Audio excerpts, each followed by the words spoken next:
علی بھائی آج کا آخری سوال ہے، آپ نے ایک ویڈیو میں سنن نبی داؤد کی حدیث نمبر 4656 کے تحت سیدنا عمر فاروق رضی اللہ تعالیٰ عنہ کی ایک پیش گوئی کا ذکر کیا، جس کے مطابق سیدنا عثمان واقعی خلیفہ بھی بن گئے۔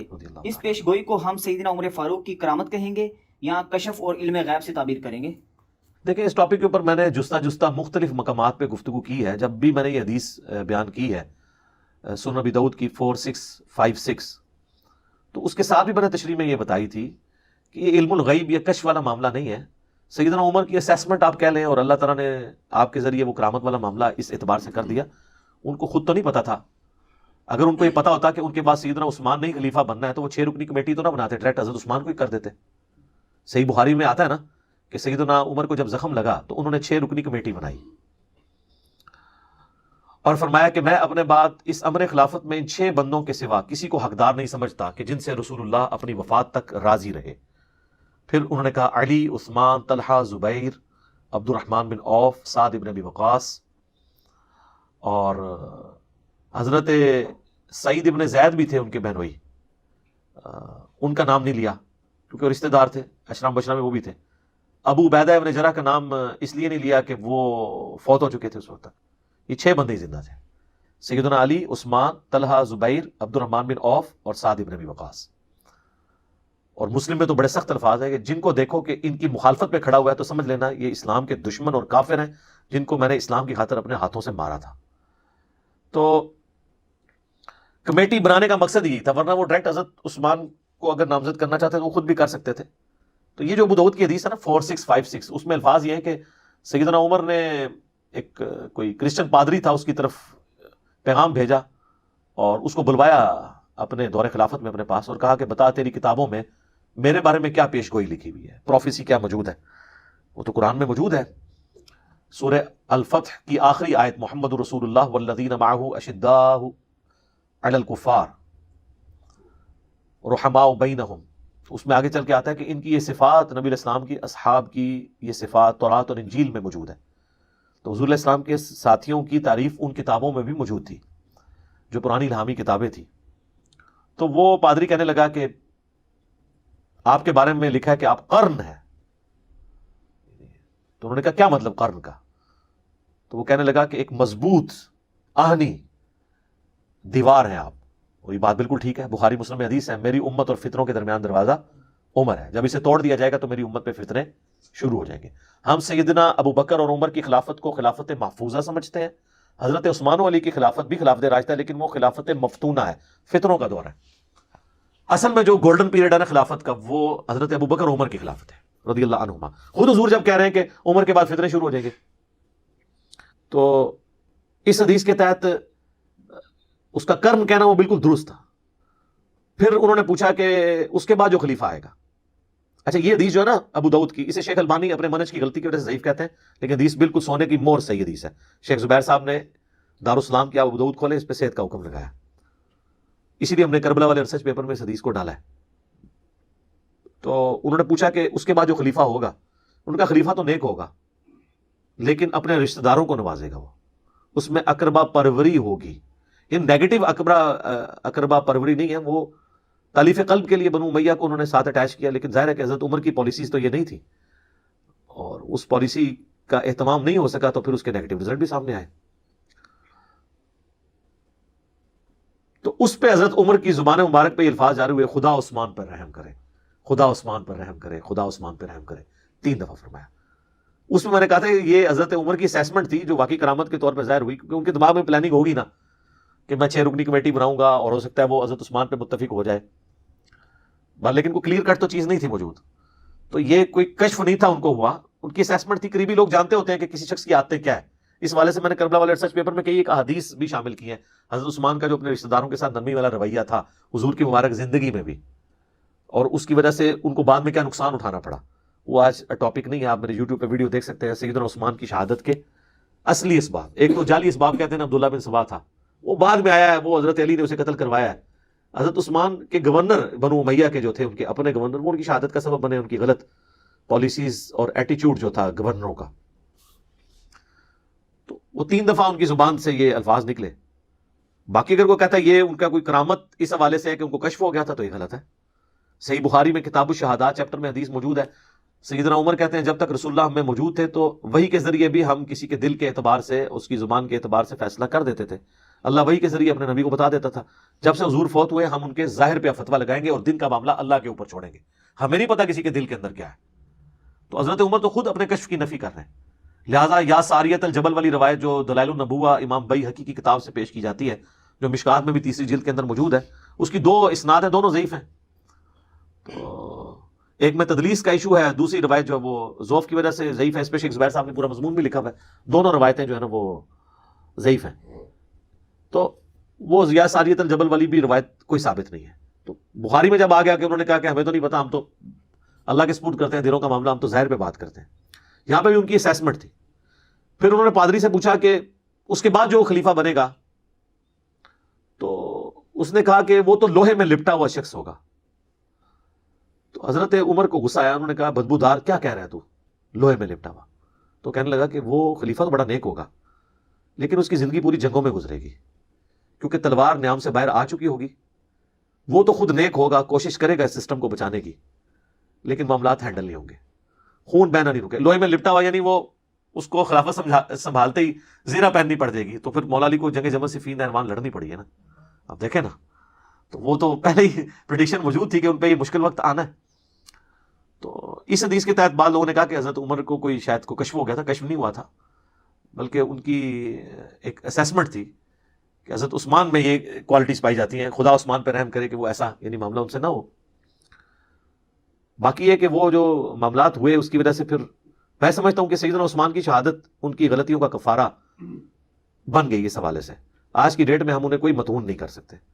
وہ بخاری میں بڑی ٹریل حدیث ہے نا، ایک صحابی نے خواب دیکھا تھا کہ آسمان سے گھی اور شہد ٹپک رہا ہے، اور رسول اللہ صلی اللہ علیہ وآلہ وسلم ایک رسی لٹکی ہے، اس سے اوپر چڑھ گئے، اور پھر دوسرے شخص نے وہ رسی پکڑ لی، وہ بھی اوپر چڑھ گیا، یعنی حضرت ابو بکر. پھر تیسرے شخص نے رسی پکڑی، وہ بھی اوپر چلا گیا، یعنی حضرت عمر. پھر جب چوتھے شخص نے رسی پکڑی، یعنی حضرت عثمان، تو رسی ٹوٹ گئی. پھر حدیث میں الفاظ ہیں اس رسی کو اس کے لیے جوڑ دیا گیا، تو وہ بھی اوپر چڑھ گیا. تو یہ تکلیفوں والا تو معاملہ تھا نا. بخاری مسلم میں حدیث ہے، نبی الاسلام ایک باغ میں ایک کنویں کی منڈیر پہ بیٹھے ہوئے تھے، تو باغ کے دروازے پہ دستک ہوئی. وہ باغ آپ کا نہیں تھا، کسی صحابی کا تھا. آپ نے فرمایا جو کوئی بھی ہے نا اس کو جنت کی بشارت دے دو. دروازہ کھولا تو حضرت ابو بکر. تو انہوں نے کہا رسول اللہ نے آپ کے لیے جنت کی بشارت دی ہے. تو حضرت ابو بکر آئے، نبی الاسلام نے ان کو دائیں طرف بٹھا لیا اس کنویں کی منڈیر پہ. تھوڑی دیر بعد پھر دستک ہوئی. بخاری مسلم کے الفاظ ہیں، نبی الاسلام فرمایا اب بھی جو آیا نا اس کو جنت کی بشارت دو. دروازہ کھولا تو حضرت عمر، حضور الاسلام نے ان کو اپنے بائیں طرف بٹھا لیا. تیسری دفعہ جب دستک ہوئی تو آپ فرمایا اب جو آیا نا اسے بھی جنت کی بشارت دو، لیکن ان مصیبتوں اور تکالیف کے ساتھ جو اسے پہنچے گی. دروازہ کھولا تو حضرت عثمان تھے. یعنی حضور کو یہ بتایا گیا تھا کہ ان کے آخری وقت میں ان کو ان آزمائشوں سے گزرنا پڑے گا. تو اس صحابی نے حضرت عثمان کو کہا کہ میں آپ کے لیے جنت کی بشارت ہے، لیکن حضور نے کہا ان تکلیفوں کے ساتھ جن سے آپ کو گزرنا پڑے گا، ان فتنوں اور آزمائشوں کے ساتھ. تو ان کا میں اللہ کی پناہ میں آتا ہوں ان آزمائشوں کے کیسٹ. تو آزمائش تو ٹال نہیں سکتے جو اللہ نے مقدر کی ہے. تو راوی کہتے ہیں کہ دائیں بائیں تو جگہ ختم ہو چکی تھی، تو حضور کے سامنے حضرت عثمان آ کے بیٹھ گئے. تو راوی حدیث کہتے ہیں میں نے اس کی تعبیر یہ کی ہے کہ ابو بکر اور عمر حضور کے ساتھ دفن ہوئے ہیں، اور حضرت عثمان کی قبر جو ہے نا حضور کے قبر اطہر کے بالکل سامنے ہے بقیع غرقد میں. ایگزیکٹلی آپ حضرت عثمان کی قبر پہ کھڑے ہونا، بالکل ناک کی سیدھ میں، روضہ شریف کی سیدھ میں ہے، وہ گنبد خضرا کے نیچے قبر مبارک ہے نا، ایگزیکٹلی وہاں پہ موجود ہے. تو ان آزمائشوں کا تو یہ نہیں پتا تھا کہ انہیں گزرنا پڑے گا. جامع ترمذی میں حدیث ہے، نبی الاسلام کے پاس سے ایک شخص گزرا جس نے سر پہ چادر اوڑھی ہوئی تھی، تو آپ نے اس کی طرف اشارہ کر کے فرمایا کہ فتنوں کے دور میں یہ شخص حق پر ہوگا. تو وہ صحابی کہتے ہیں میں نے دیکھا تو حضرت عثمان تھے، تو میں نے حضرت عثمان کا چہرہ حضور کی طرف کر کے میں نے کہا کہ حضرت عثمان کے بارے میں آپ نے بات کی؟ تو آپ نے فرمایا ہاں. پھر ترمذی میں حدیث ہے کہ حضرت عثمان نے کہا کہ مجھ سے رسول اللہ نے ایک عہد لیا تھا، میں اپنے اس عہد کے اوپر قائم ہوں حتیٰ کہ میں یعنی مر جاؤں، رسول اللہ کے پاس ملاقات کے لیے پہنچ جاؤں. وہ عہد یہی تھا کہ اس تکلیف سے تمہیں گزرنا پڑے گا، صبر کرنا. بخاری مسلم میں حدیث ہے کہ مسلمان کو کوئی بھی دکھ درد یا اندیشہ بھی پہنچتا ہے نا، اس کے اگینسٹ بھی اللہ تعالیٰ اس کے گناہوں کو معاف کر دیتا ہے. تو سیدنا عثمان سے بحیثیت انسان جو کوئی اجتہادی خطا ہوئی تو ان کی شہادت ان کی ساری خطاؤں کے اوپر، ان کی پہلے کی زندگی، اسلام کے لیے قربانیاں، 3 موقع پہ جنت کی بشارت ترمذی میں جو آیا، ایک دفعہ کنواں اللہ کی راہ میں خیرات کیا، ایک دفعہ مسجد نبوی کے لیے زمین خیرات کر دی. ایک دفعہ غزوہ تبوک کے موقع پر کتنے جہاد میں جانے والے لوگوں کو سامان دیا. یہ سب چیزیں ان کی زندگی میں بہت بڑی قربانی ہے. اس کے علاوہ اشرا مبشرہ والی حدیث میں جنت کی بشارت الگ سے موجود ہے. اس سے بھی بڑھ کے میں جو سعادت سمجھتا ہوں ذو النورین ہونا, کہ نبی الاسلام کی اپنی 2 حقیقی بیٹیوں کا یہ کے بعد دیگرے ان کے عقد میں آنا, یہ بہت بڑے فضائل ہیں. اس کے اگینسٹ کسی کی زندگی میں 2-4 جگہ پہ کہیں پہ بحیثیت انسان کچھ مس ہینڈلنگ ہو تو اس کی زندگی کو آپ 0 سے ملٹیپلائی نہیں کر سکتے. اب مولا علی کی طرف آ جائیں. اسی حدیث میں جو آیا کہ وہ لوہے میں لپٹا ہوا ہوگا, یہ بھی سیدنا علی کے لیے ایک مشکل وقت تھا کہ ان کو بڑھاپے میں جا کے 60 سال کی عمر میں جا کے تلوار اٹھانی پڑ گئی دوبارہ سے, جب داڑھی بھی سفید ہو چکی ہے. جنگ جمل صفین نہروان لڑنی پڑ گئی. المستدرک الحاکم میں, سنن نسائی الکبریٰ کے اندر, دونوں کتابوں میں, اور مسند احمد میں, تینوں کتابوں میں حدیث ہے کہ نبی الاسلام اپنی ایک زوجہ محترمہ کے گھر سے ایک دفعہ نکلے تو پیدل چلتے ہوئے آپ کا جوتا ٹوٹ گیا, تو آپ نے اپنے مبارک جوتی جو ہے حضرت علی کو گانٹھنے کے لیے دی. تو حضرت علی ایک جگہ بیٹھ کے اس کو سیدھا کرنا شروع ہو گئے, تو حضور علیہ السلام تھوڑے قدم آگے جا کے ایک درخت کے نیچے آپ رک گئے. اور راوی کہتے ہیں ہمارے اندر ابو بکر عمر بھی موجود تھے اس وقت. تو نبی الاسلام نے ہم سے فرمایا کہ دیکھو اللہ تعالیٰ نے مجھے قرآن کے ساتھ مبعوث کیا, اس قرآن کی تنزیل کی خاطر ایز اے لاسٹ ریزارٹ مجھے اپنے قبیلے کے لوگوں قریش کے ساتھ جنگیں کرنی پڑی. بدر و احد کس کے ساتھ کی ہے؟ خندق, قریش مکہ کے ساتھ. یعنی کبھی حضور کی خواہش تو نہیں تھی کہ اپنے رشتہ داروں پہ تلوار اٹھاتے, لیکن قرآن کی خاطر. پھر آپ نے فرمایا تم میں ایک ایسا شخص بھی ہے جسے قرآن کی تفسیر اور تعبیر کی خاطر مسلمانوں کے خلاف تلوار اٹھانا پڑے گی. اب یہ بڑی عجیب بات ہے کہ مسلمانوں کے خلاف تلوار. صحابہ کہتے ہیں ہم بڑے شوق سے متوجہ ہوئے کہ وہ شخص کون ہوگا جو حضور کا کام کرے گا حضور علیہ السلام کے بعد. تو سیدنا ابوبکر نے کہا انا یا رسول اللہ, کیا وہ خوش نصیب میں ہوں؟ آپ فرمایا نہیں. حضرت عمر نے کہا میں ہوں؟ فرمایا نہیں, بلکہ وہ شخص ہے جو میری جوتیاں گانٹ رہا ہے. تو صحابہ کہتے ہیں ہم فوراً سیدنا علی کے پاس پہنچے ان کو بشارت دینے کے لیے کہ آپ کے لیے اتنی بڑی بشارت ہے کہ آن دا بہاف آف پروفٹ, جس طرح رسول اللہ نے کافروں کے خلاف تلوار اٹھائی تھی قرآن کی تنزیل کے لیے, آپ مسلمانوں کے خلاف تلوار اٹھائیں گے قرآن کی تعبیر اور تفسیر کے لیے. جو سورۃ الحجرات میں آیا کہ اگر مومنوں کا کوئی گروہ باغی ہو جائے اس کے خلاف قتال کرو یہاں تک کہ وہ واپس آ جائے, اس کی تفسیر آپ نے بننا ہے.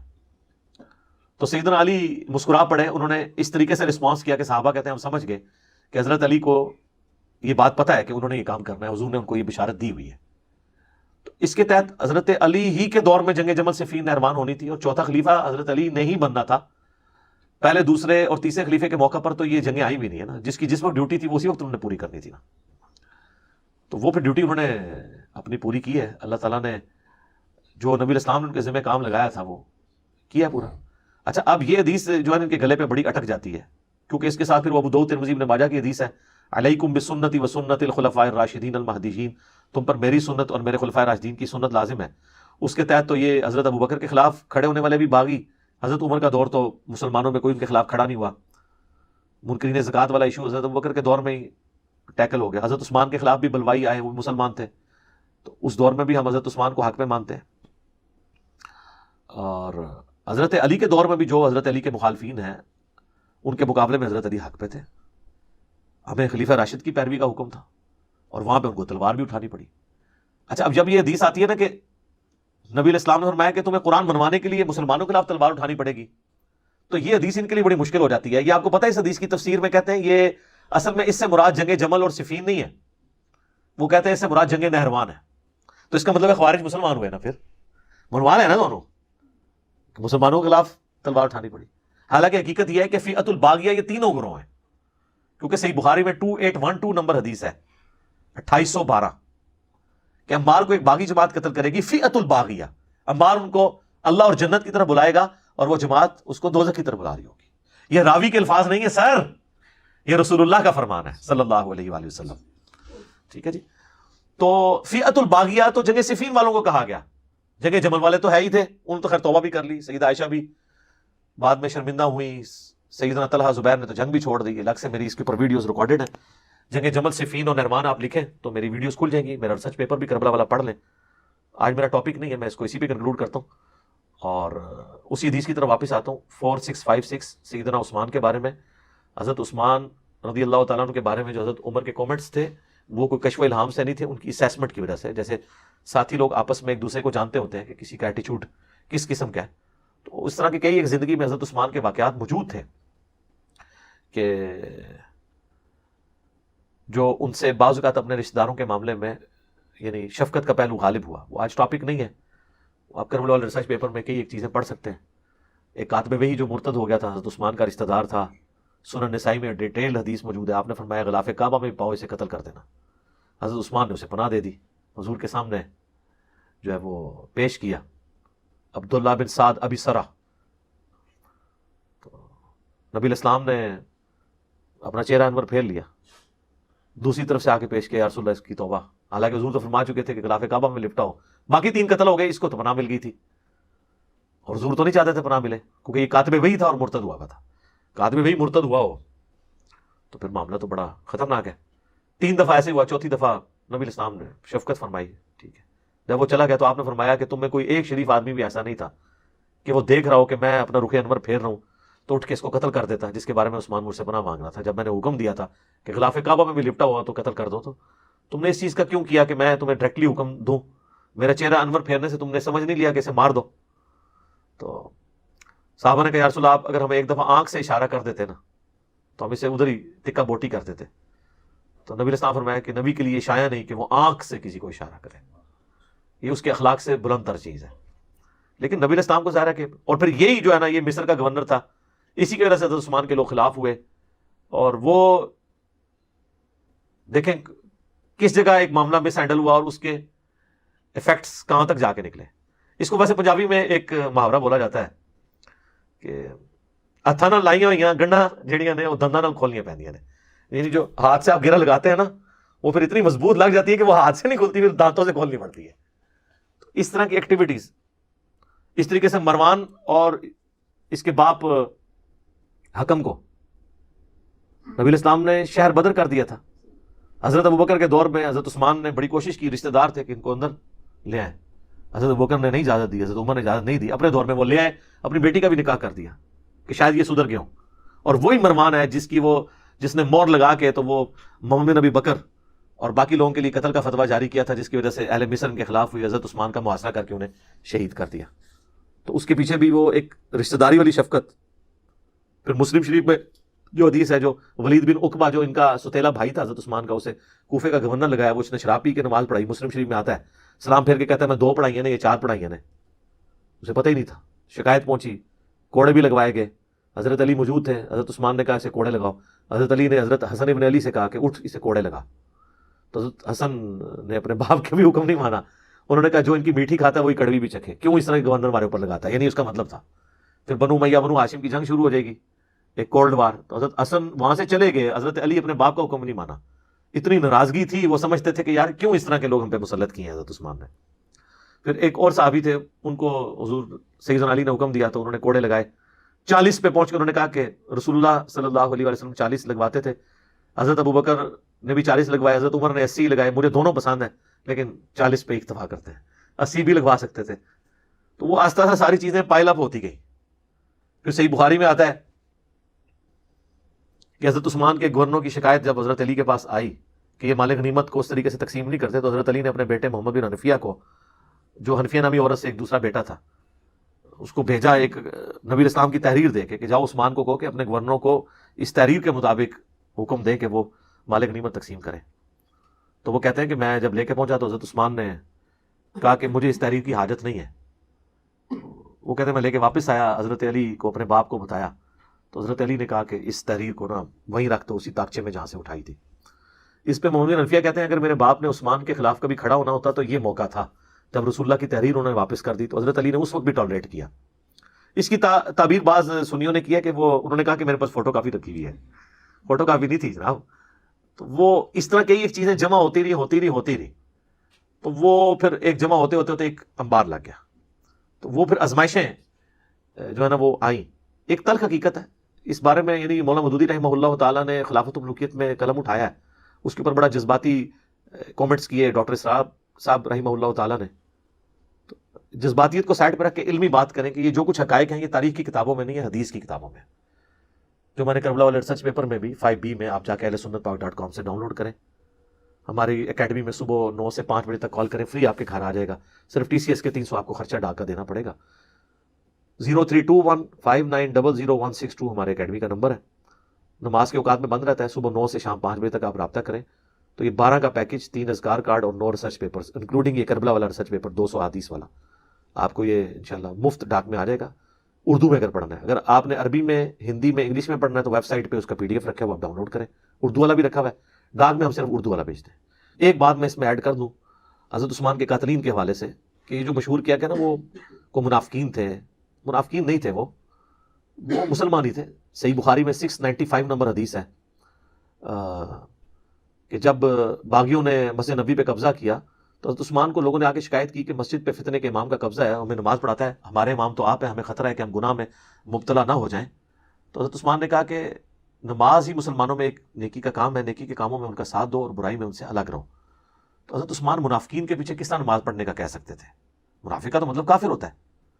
تو بلوائی جو تھے وہ مسلمان ہی تھے، ان میں کئی اصحاب بدر بھی تھے، اصحاب شجرہ میں سے بھی کچھ لوگ تھے۔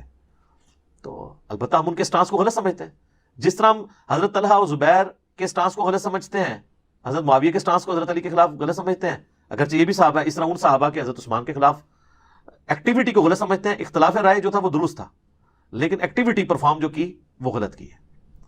تو یہ میں نے اس لیے کلیئر کرنا ضروری سمجھا۔ لوگ کہتے ہیں وہ جی مسند احمد میں ایک حدیث ہے کہ نبی علیہ السلام نے فرمایا کہ منافقین کوشش کریں گے تم سے وہ قمیض اتروانے کی۔ وہ منافقین وہ اصطلاحاً منافقین نہیں ہے، وہ لغت کے معنوں میں آپ کہہ سکتے ہیں۔ اصطلاح والی منافقین تو اگر حضرت عثمان کو حضور نے کہا کہ منافقین تم سے اتروائیں گے تو آپ نے منافقین کے پیچھے نماز کی اجازت دینی تھی۔